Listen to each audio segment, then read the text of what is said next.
천국에서 큰 자라는 제목으로 우리 말씀을 묵상하도록 하겠습니다. 자, 1절에 보면 제자들이 예수님께 천국에서는 누가 크니까 이렇게 묻습니다. 자, 이거 자체가 사실은 천국과 누가 큰가라고 하는 이 말 자체가 사실은 어울리지 않는 질문입니다. 천국은 큰 것에 대한 의식을 별로 하지 않기 때문에 그렇습니다.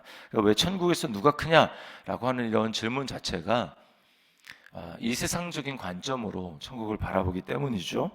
이 세상적인 관점은 어떻습니까? 사람들이 서로 경쟁하고 비교를 하는 겁니다. 경쟁하고 비교를 하기 때문에 누가 더 성공했냐, 누가 더 가지고 있느냐, 누가 더 형통하냐, 뭐 이런 것을 가지고 서로 비교하고 경쟁하는 것이죠. 그래서 남들보다 좀 더 잘 나가고 또 내가 좀 낫고 뭐 이런 관점을 이 세상에서는 가지게 됩니다.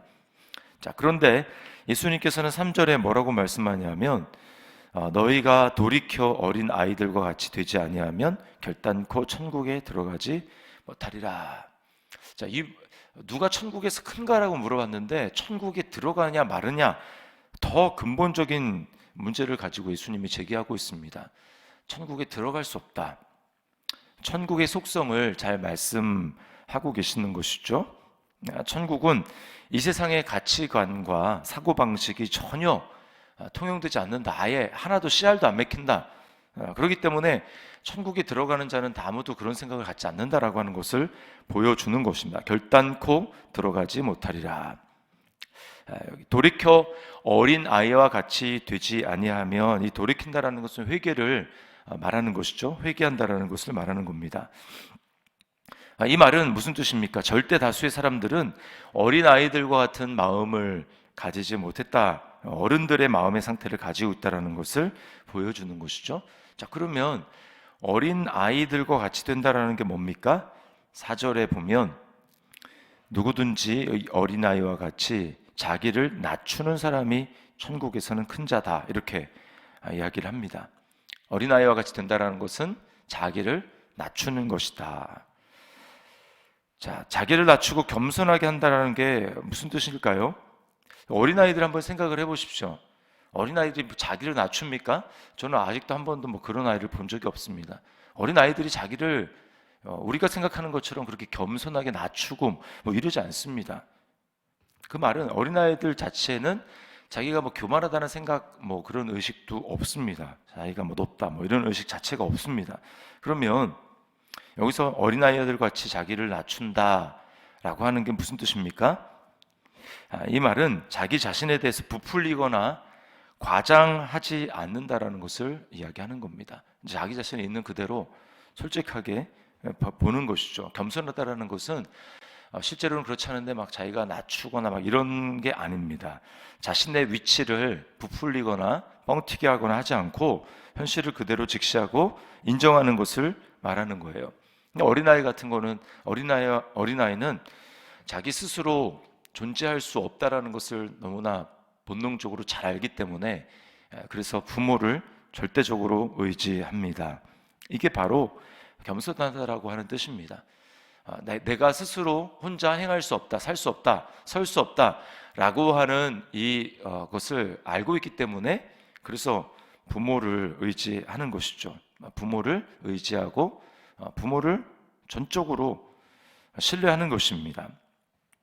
그러므로 여러분, 성도가 되어서 어린아이와 같이 돌이켜 어린아이와 같이 되지 않으면 결단코 천국에 들어갈 수 없다라고 하는 말은 자기의 힘으로 연약하기 때문에 살아갈 수 없기에 하나님이 절대적으로 나는 필요하다라고 해서 주님을 바라보고 의지하는 것입니다.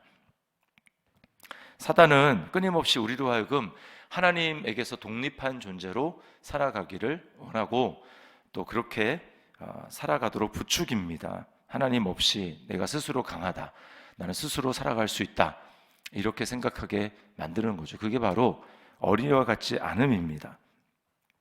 사단은 내가 스스로 강해져서 하나님과 이렇게 연관짓지 않아도 내가 스스로 살아갈 수 있다, 그렇게 살아가면 우리에게 참소를 하는 것이죠. 시편 11편 말씀에 보면 이렇게 나에게 새처럼 날아서 나의 산으로 피해라 라고 하는 그런 말이 있습니다. 근데 왜 그렇게 하냐면 거기서 산성에서 벗어나서 나의 곳으로 장소로 피하며 이렇게 날아갈 때 원수가 밖에서 노리다가 활을 쏘는 것이죠. 사단은 바로 이러기를 원하는 것입니다. 끊임없이 내가 하나님과 독립해서 살아가도록 만들고 또 내가 약하지 않다라고 하는 것을 그렇게 자각하고 스스로 살아갈 수 있다라고 그렇게 살아가면 우리에게 끊임없이 비난과 참소를 합니다. 우리는 주님을 절대적으로 의지하고 주님 안에 오죽하면 그리스도 안에라고 쓰지 않습니까? 내가 그리스도 안으로 아예 하나님을 붙들고 살아가는 게 아니라 하나님 안으로 들어가서 살아가는 삶이죠. 사단이 나에게 연약함과 나의 죄에 대해서 참소하게 될 때 우리가 해야 될 일은 그걸 인정하는 겁니다. 맞다. 네가 참소하는 그 모든 제목은 다 맞는 이야기다. 자, 그런데 나는 지금 그리스도 안에 있다. 너가 참소하는 것은 나의 옛 자, 나의 옛 모습에 대해서 참소하는 것이다. 그런 나는 이미 없다라고 이야기하는 것이죠. 너의 정죄는 나와 상관이 없다라고 우리가 선포해야 합니다. 나는 새로운 피조물이고 나는 주님 안에 있는 존재로 주님 안에서 주님과 동행하며 살아가는 존재라는 것을 선포해야 합니다. 이렇게 주님 안에 거하는 사람들은 점점 자기 의식, 남들과 비교해서 자기를 뭔가 존재 가치와 이런 것을 증명하려고 하는 그런 자아 의식에서 점점 해방이 됩니다. 진짜 겸손한 사람은 뭐 자기 생각을 별로 하지 않습니다. 이게 정말 겸손한 사람이에요. 이미 다른 사람과 비교하면서 나는 높네, 나를 더 낮춰야 되겠네, 이런 생각하는 것 자체가 이미 겸손하지 않다는 걸 보여주는 거예요. 그러나 점점 주님 안에서 주님과 함께 거하는 자신을 생각하면서 살아가는 사람은 점점 자의식 자체가 없어집니다. 주님 의식으로 충만해집니다. 이것이 하나님 나라를 누리는 삶이에요. 자, 적용 질문입니다. 하나님 없이 스스로 큰 자가 되려는 나의 옛자아가 이미 십자가에 못 박혔음을 믿습니까? 그리스도 안에서 내가 하나님 품에 안겨 참 안식을 얻는 어린아이임을 오늘 깊이 묵상함으로 기뻐할 수 있는 우리가 되기를 바랍니다.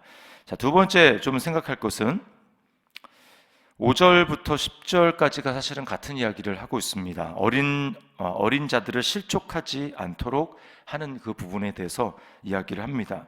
5절에 보면 어린아이 하나를 영접하면 곧 나를 영접한다 하는 것이다 라고 말씀하고요.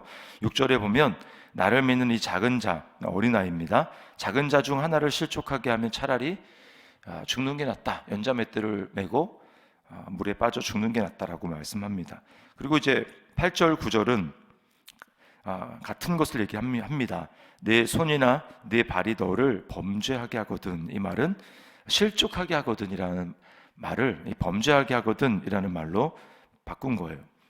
내 손이나 내 발이 너를 범죄하게 하거든. 또 9절에 보면 눈이 너를 범죄하게 하거든. 또 실족하게 하거든 이라는 뜻입니다. 걸려 넘어지게 한다라는 거죠. 좀 어떻게 하라는 겁니까? 여기서 범죄하게 한다, 실족하게 한다라고 하는 말은 지금 같은 맥락상에서 어린아이, 작은 자를 넘어뜨리는, 실족하게 하는 것을 말하는 겁니다. 그런 죄.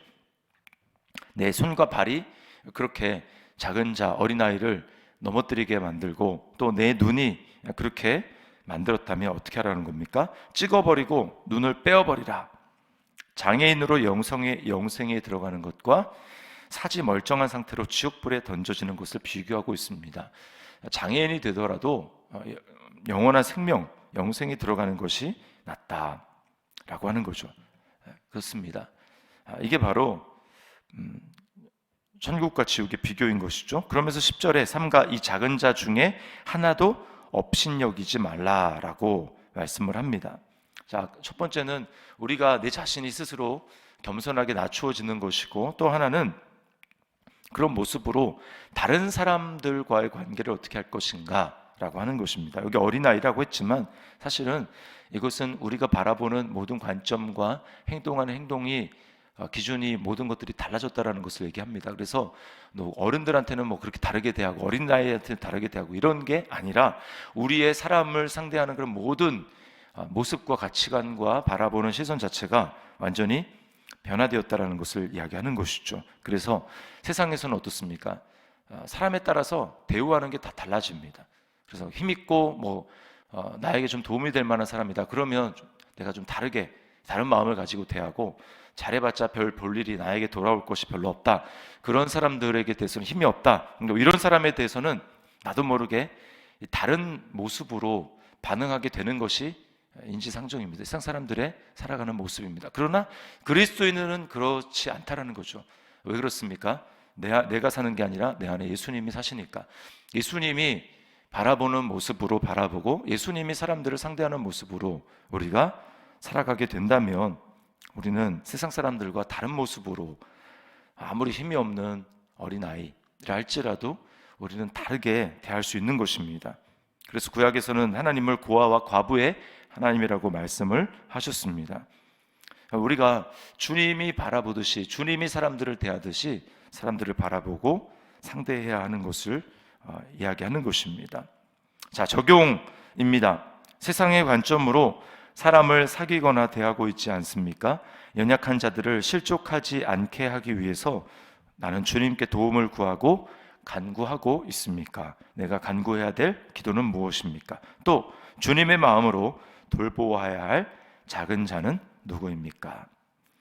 이런 사람이 바로 천국에서 큰 자라고 말씀하십니다. 오늘 천국에서 큰 자라는 이 주님의 말씀을 마음에 새기고 오늘 이렇게 자기를 낮추고 겸손한 모습으로 살아가는 어린아이 같은 모습으로 천국에 합당한 자로 살아가는 우리 삶이 될 수 있기를 주님의 이름으로 축원합니다.